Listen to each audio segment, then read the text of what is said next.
우리는 지난 시간 야곱이 약복강에서 그 하나님과 씨름하는 장면을 함께 묵상했습니다. 야곱은 그 전까지 철저하게 자기 중심을 가지고 살았던 사람이었고 자기의 힘과 깨를 의지하며 살았던 사람이었습니다. 그는 형 에서를 속이고 외삼촌 라반을 속이며 수단과 방법을 가리지 않고 자기의 복이라고 생각하는 것을 차곡차곡 움켜쥐며 살아왔습니다. 그럼에도 불구하고 그 결과는 어땠냐? 그 불안함을 떨쳐버릴 수 없었습니다.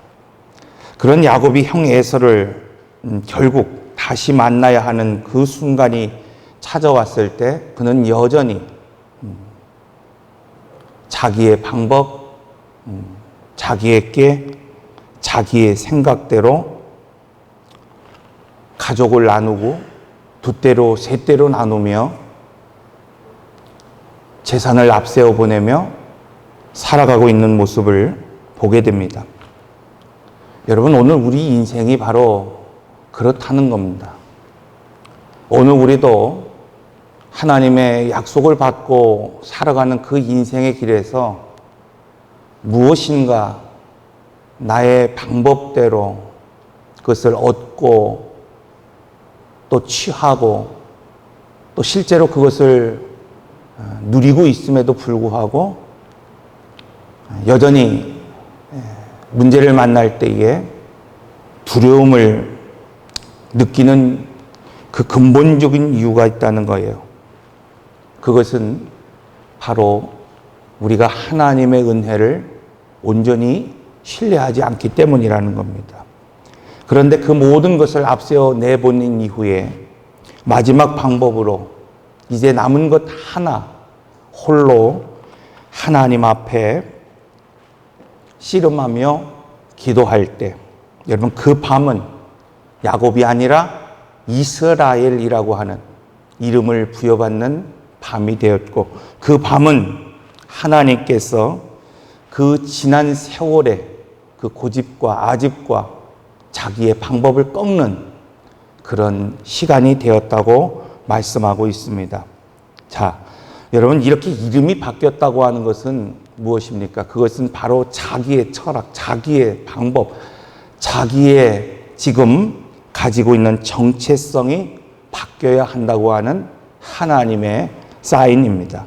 그래서 야곱은 더 이상 가축과 재물과 가족을 내세우는 사람이 아니라 어떤 사람이 되었다 그랬습니까?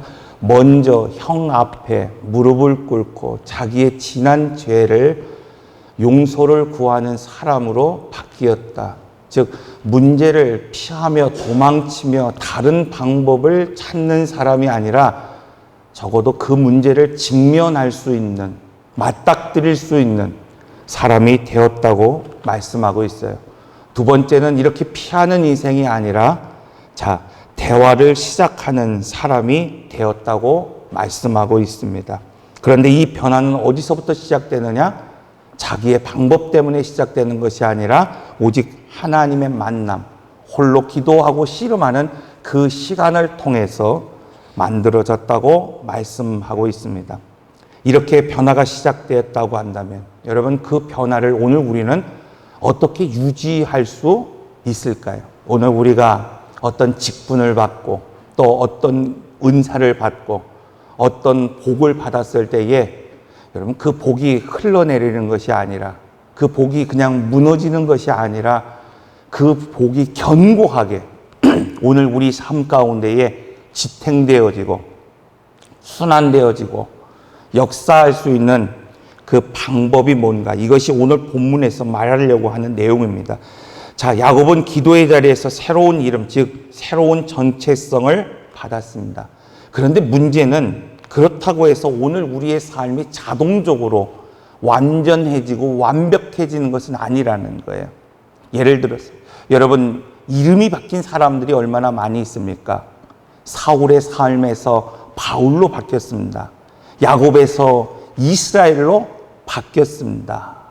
여러분, 오늘 우리가 그냥 단지 이름이 바뀌었다고 해서, 혹은 오늘 우리가 내 이름이 조금 세상 사람들이 불려지기 조금 좀 이상한 이름이었을 때에 내 이름을 개명했다고 해서 여러분 나의 삶이 완전해지는 것은 아니라는 겁니다. 그래서 복을 받고 결단하는 것보다 더 중요한 것은 그 복을 지키는 겁니다. 유지하는 것, 관리하는 것. 이것을 마태복음에서는 우리의 인생을 경영해야 된다. 이렇게 말하고 있습니다. 야곱의 삶이 바로 그 사실을 오늘 우리에게 보여주고 있습니다. 야복강의 사건 이후에 하나님은 야곱에게 너는 약속의 땅 베델로 돌아가라고 말씀하고 있습니다. 사랑하는 성도 여러분, 베델이 어디입니까? 야곱이 20여 년 전에 형 에서를 피하여 도망하면 그 광야의 길에서 지치고 쓰러져 잠든 그곳에서 하나님이 만나주셨던 자리였습니다. 그곳에 하늘문이 열리시며 하나님께서 그에게 약속을 주시고 복을 주신 그 자리가 바로 베델입니다. 그러나 야곱은 곧장 베델로 올라가지 않았어요. 대신에 어디로 올라갔다고 말씀하고 있습니까? 세겜이라고 하는 곳에 머물렀다고 말씀하고 있습니다. 왜냐하면 겉으로 보기에는 그 아무것도 없는 여러분 베델보다는 세겜이라고 하는 그 도시가, 그 지역이 자신을 안전하고 편리하게 보호할 것이라고 하는 생각이 있었기 때문입니다. 하지만 그곳은 여러분 하나님의 말씀이 있는 자리가 아닙니다. 그것은 아무리 편리하더라도 하나님의 약속이 있는 자리가 아니었습니다. 그래서 그 선택은 곧 오늘 본문에서 나오는 것처럼 심각한 결과를 가져오게 되는 것을 볼 수 있습니다. 그의 딸 디나가 세겜에서 수치를 당했습니다. 이 일로 인해 분노한 형제들이 복수와 살인을 경험하게 됩니다. 또한 가문 전체가 이제는 복수의 위협 속에서 두려움을 가지고 역시 살아가고 있는 것을 발견하게 됩니다. 여러분 야곱의 인생을 보십시오. 계속해서 자기의 방법을 사용합니다. 이렇게 하면 복을 얻을 수 있을 것 같고 이렇게 하면 안전할 것 같은데에 계속해서 그의 인생 가운데에 결과는 뭡니까? 두려움이라는 거예요. 왜 그렇습니까? 여러분 은혜를 경험함에도 불구하고 그 하나님의 말씀보다 약속보다 우리의 편리함을 따라 살아간다고 한다면 결국은 그 복도 은혜도 깨질 수밖에 없기 때문입니다. 이러한 야곱의 이야기는 오늘 우리의 이야기이기도 합니다. 오늘 우리도 하나님을 만나 변화되는 순간이 있었고 오늘 우리도 기도의 응답을 통하여 죄의 사슬이 끊어지는 그러한 경험을 가지고 있습니다. 하지만 그 은혜를 오늘 우리가 오랫동안 누리고 간직할 수 있기 위해서 하나님의 원칙 안에 머물러야만 합니다. 왜냐하면 하나님의 자녀는 하나님의 말씀의 원칙 안에 살아가야 되기 때문입니다. 그렇지 않으면 오늘 우리가 그 받은 복, 그 받은 은혜를 이 야곱처럼 잃어버릴 수 있습니다.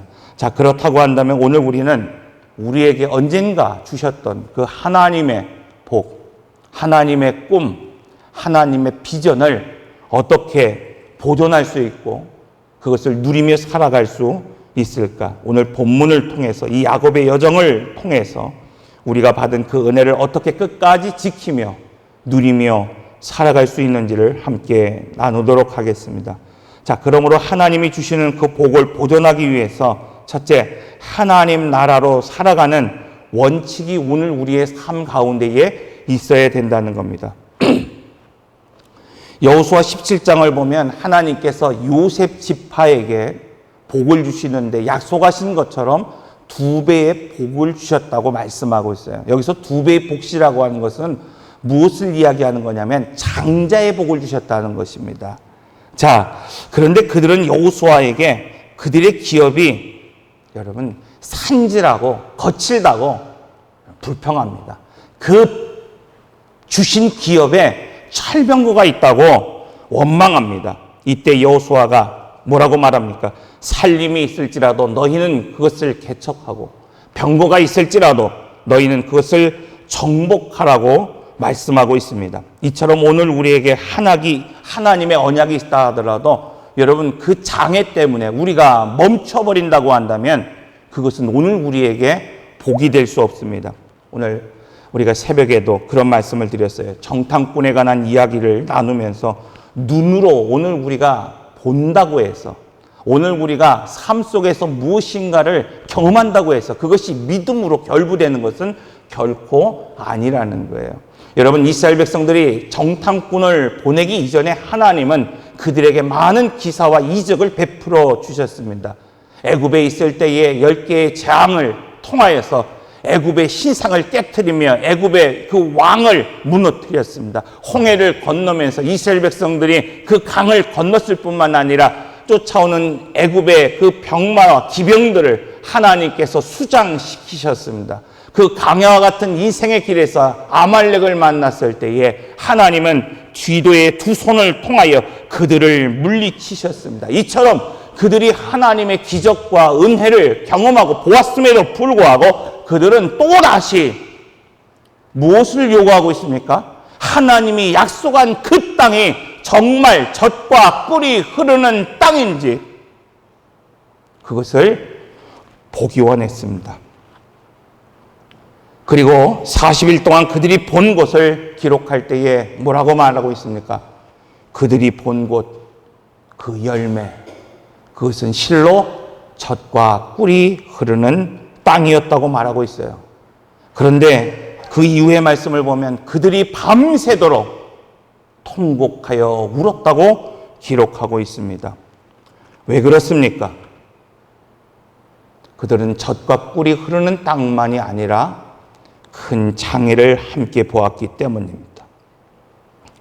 이처럼 약속을 보고 은혜를 보아도 이런 믿음의 눈으로 오늘 우리가 그것을 해석하지 못하고 바라보지 못한다고 한다면, 여러분이 지금 하나님이 주시는 그 복, 또 오늘 우리가 기도해서 얻었던 그 은혜, 여러분 그것이 오늘 우리에게 기쁨과 소망이 아니라 부담이 되고 또는 장애가 되고 또는 앞으로 나가지 못하게 하는 방해가 될 때가 있다는 것입니다.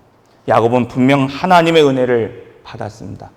야곱은 분명 하나님의 약속을 받았음에도 불구하고 그것을 믿음의 눈으로 바라보지 못함으로 말미암아 하나님이 말씀하신 베델로 나가지 못하고 그저 세겜에 멈추어 버렸습니다. 야곱은 숫곳 그곳에 집을 지었고 본능에 따라서 하나님의 약속을 잊고 편안함을 찾아 멈추어 버렸습니다. 오늘날 야곱과 같이 야복강에서 자기의 한계를 깨닫고 분이를 통해서 살아계신 하나님을 오늘 우리가 체험했다 하더라도, 오늘 우리가 어느 순간에 여러분 기도의 자리에서 기도원에서 홀로 오늘 우리가 야곱처럼 그 밤을 지새우며 나를 도우시는 하나님을 오늘 우리가 만났다 하더라도 그 모든 은혜를 잊어버리고 다시 그냥 오늘 우리의 편리에 따라서 우리의 본능과 느낌과 감정에 따라 살아간다고 한다면 이런 받은 바 은혜를 결코 오늘 우리는 지킬 수도 유지할 수도 없습니다. 출애굽에서 말하는 예배자의 원칙이 무엇입니까? 하나님을 인격적으로 교제하라는 거예요. 예배의 목적은 여러분 그냥 설교 한 편을 듣는 것으로 끝나는 것이 아니라 인격적으로 하나님을 만날 수 있어야 된다는 겁니다. 기도를 통해서, 예배를 통해, 찬양을 통해서 하나님을 인격적으로 만날 수 있어야 됩니다. 제단을 다듬은 돌로 세우지 말라고 말씀하고 있어요. 이것은 오늘 우리가 하나님과 대화하고 교제할 때에 여러분 오늘 우리가 그냥 겉으로 꾸며진 모습으로 외식적인 모습으로 하나님을 대하는 것이 아니라 인격적으로 만나기 위해서는 다듬어지지 않은 상태로 나가라는 겁니다. 여러분 오늘 우리가 죄를 지었습니까? 오늘 우리가 허물과 죄악 가운데 있었습니까? 여러분 그것을 인정하고 하나님 앞에 용서를 구하며 회개하며 나갈 수 있는 나의 진짜 모습을 가지고 나갈 수 있어야 된다는 겁니다. 그런데 앞서서 우리가 지난주에 말씀드렸던 것처럼 야곱의 제단은 어떤 제단이었습니까? 그는 하나님의 은혜에 감사하며 제단을 쌓았지만은 그것은 하나님이 원하시는 자리가 아니었습니다. 그저 자기의 편리를 따라 자기가 원하는 자리에 제단을 쌓은 것 뿐이었습니다. 사랑하는 성도 여러분, 야곱이 제사를 드리지 않았기 때문에 어려움에 처한 것이 아닙니다. 야곱이 제단을 쌓지 않았기 때문에 이렇게 수치를 당하는 것도 아닙니다. 오늘 우리도 역시 마찬가지입니다. 여러분, 오늘 우리는 예배자로서 하나님 앞에 예배드리고 있고 또 기도하고 있음에도 불구하고 풀리지 않는 문제 가운데에 살아가는 이유, 여러분, 그것은 오늘 우리가 예배를 멈췄기 때문이 아닙니다. 오늘 우리가 기도를 드리지 않았기 때문도 아닙니다. 그 이유는 결국 하나님을 향한 신앙의 원칙, 하나님 나라를 살아가는 그 삶의 원칙이 어느 순간 오늘 우리에게 무너졌기 때문입니다. 그러므로 야곱은 힘들어도 두려워도 나가야 할 그 자리로 나가야 됐어요.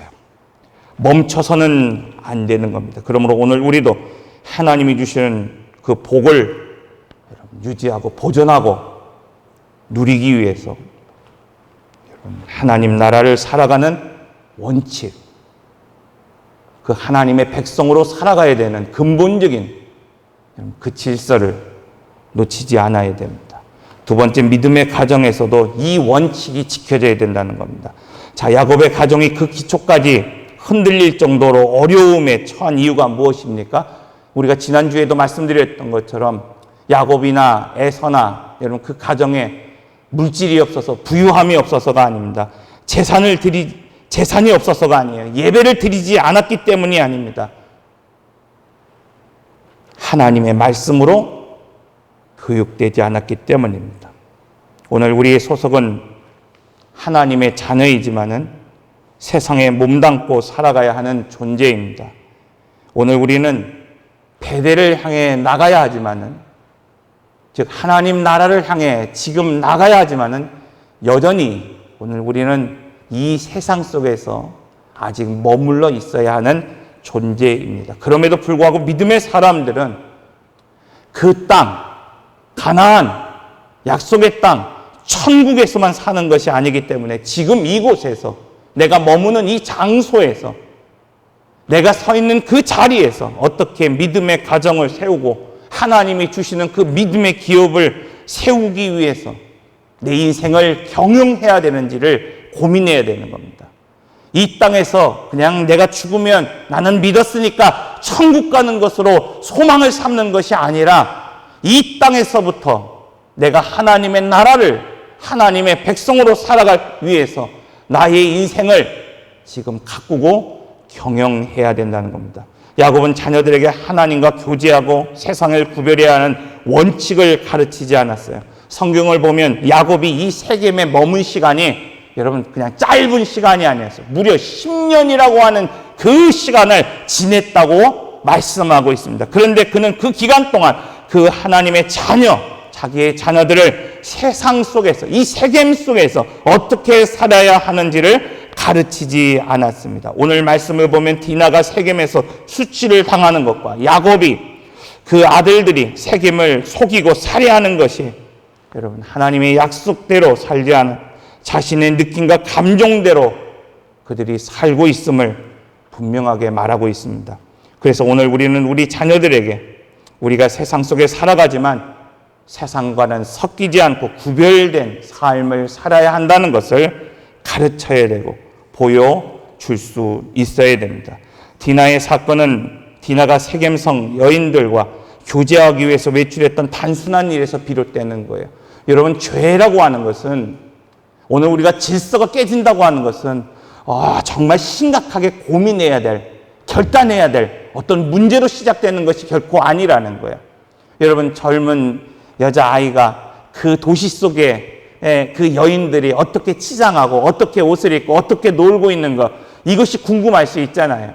여러분, 디나는 그 단순한 일로부터 지금 문제가 시작되었다는 것을 볼 수 있습니다. 그러나 문제는 무엇인가 하면은 지금 이 가정에서 평소에 누구와 어떻게 교제해야 되는지에 대한 원칙을 가르치지 않았다는 거예요. 오늘 우리의 자녀들이 여러분 그냥 교회만 나오라고, 교회만 출석하라고 하는 것이 중요한 것이 아니라 교회 밖 세상에서 어떻게 그들이 믿음을 지킬 수 있는지를 가르치지 않았기 때문이라는 겁니다. 또한 사람을 존중히 여기고 분노를 조절해야 하는 원칙을 가르치지 않았습니다. 성경을 보면 믿음의 족속이 얼마나 많은 이방인들을 무참하게 죽이는 장면들이 많은지 모릅니다. 저도 청년 때 성경을 읽으면서 하나님이 정의의 하나님이라고 한다면 아니 어떻게 이미 살고 있는 그 가나안 족속들을 무참히 죽일 수 있냐는 거예요. 살해할 수 있냐는 거예요. 그것이 저에게 있어서 신앙의 딜레마가 될 때가 있었습니다. 그런데 여기에 중요한 것이 있어요. 그것은 뭐냐면 원칙이라는 겁니다. 그것은 그들의 느낌과 감정으로 행한 것이 아니라는 거예요. 내가 봤을 때 그 느낌이 좋지 않아. 가나안 땅에 살다가 보니까 별로 느낌이 좋지 않아서 그 느낌에 따라 그들을 죽이고 살해한 것이 아니라는 거예요. 하나님의 언약과 말씀대로 그 땅을 정복하는 겁니다. 그 땅을 개척하는 것입니다. 그러나 오늘 본문의 두 아들은 원칙이 없었습니다. 야곱이 에서와 라반을 속이듯이 지금 누구를 속이고 있는 거예요? 세겜과 세겜의 그 아버지를 속이고 무참히 살해할 것을 모의하고 있습니다. 이와 반대로 이방인이었고 아들이 엄청난 죄를 지었음에도 불구하고 지금 이 세겜의 아버지 하몰은 어떻게 하고 있습니까? 즉각적으로 야곱을 찾아왔어요. 그리고 자기의 죄를 인정합니다. 그리고 어떻습니까? 외톨이 부족에 불과한, 소수 부족에 불과한 그 야곱의 입장을 존중하고 있어요. 힘으로 누르려 하는 것이 아닙니다. 야곱의 입장을 존중하며 용서를 구하고 있는 것을 보게 됩니다. 그래서 이 사례를 주도한 레위와 시몬은 이후에 저주를 받게 되는 것을 보게 됩니다. 그런데 오늘날 많은 사람들이 진정으로 분노해야 할 죄에 대해서는 침묵하고 그저 느낌과 감정으로, 즉 사람의 방식으로 무엇인가를 해결하며 살아가려 합니다. 우리가 토요일 새벽 기도회 때 모세가 구스 여인과 혼인하는 문제로 아론과 미리암이 비난하기 시작하였을 때 하나님은 즉시 그 세 사람을 불러 말씀하셨습니다. 내 종 모세와는 그렇지 아니하니 그와는 내가 대면하여 명백히 말하고 은밀한 말로 하지 아니하며 그는 여호와의 형상을 보고는 너희가 어찌하여 내 종 모세 비방하기를 두려워하지 아니하느냐. 그러면서 하나님이 모세에게 대하여 말씀하십니다. 이 사람 모세는 온유함이 지면의 모든 사람보다 더하니라. 사랑하는 성도 여러분, 온유함이라고 하는 것은 누군가 나를 건드렸을 때, 힘들게 했을 때 그것을 그냥 참아내는 것, 견뎌내는 것, 여러분 그것이 온유함이 아닙니다. 신앙에 있어서 온유함이라고 하는 것은 무엇인가 하면은 여러분 하나님을 믿고 의지하는 태도입니다. 약해서 오늘 우리가 견디는 것이 아닙니다. 여러분 오늘 우리가 부족해서 참아내는 것이 아닙니다. 오늘 우리는 얼마든지 힘으로 이길 수도 있고 누를 수도 있지만 하나님의 약속을 믿고 의지하며 참아내고 인내하며 견디는 태도, 이것이 바로 모세에게 있었다는 겁니다. 그런데 오늘 말씀을 보면 그들은 빠르게 복수하려고 합니다. 분노를, 여러분 그것을 토해내는 것이 보여집니다. 왜 그렇습니까? 그게 편하기 때문에 그런 거예요. 야곱의 아들들이 그랬습니다. 오늘 말씀에서 우리는 분명한 교훈을 받습니다. 하나님이 주시는 그 복은 단 한 번의 결단이나 감격적인 체험으로 지켜지는 것이 아닙니다. 그 복을 끝까지 보존하려고 하려면 신앙의 원칙이 있어야 됩니다. 그 원칙은 머리로 아는 지식이 아니라 말로만 가르치는 교훈이 아니라 부모가 자녀에게, 선배가 후배에게, 교회가 다음 세대에게 여러분 삶으로 오늘 우리가 보여주는 신앙이 되어야 됩니다. 야곱은 베델로 올라가야 했음에도 불구하고 세겜에 머물러 버렸어요. 그 결과 가정과 공동체에 큰 상처를 남겼습니다. 그러므로 오늘 우리는 이 시간을 통하여 결단해야 됩니다. 내가 어느 곳에 지금 서 있든지 간에 또 내가 어느 위치에 있든지 간에 나는 하나님이 주신 그 복을 지키는 원칙을 말로만 지키는 사람이 아니라 내 삶 전체로 드러내고 입증하고 보여주는 삶이 되겠다고 결단할 수 있어야 됩니다. 이것이 바로 우리 가정과 교회를 살리고 다음 세대에도 동일하게 은혜를 전하는 길이기 때문입니다. 기도하겠습니다.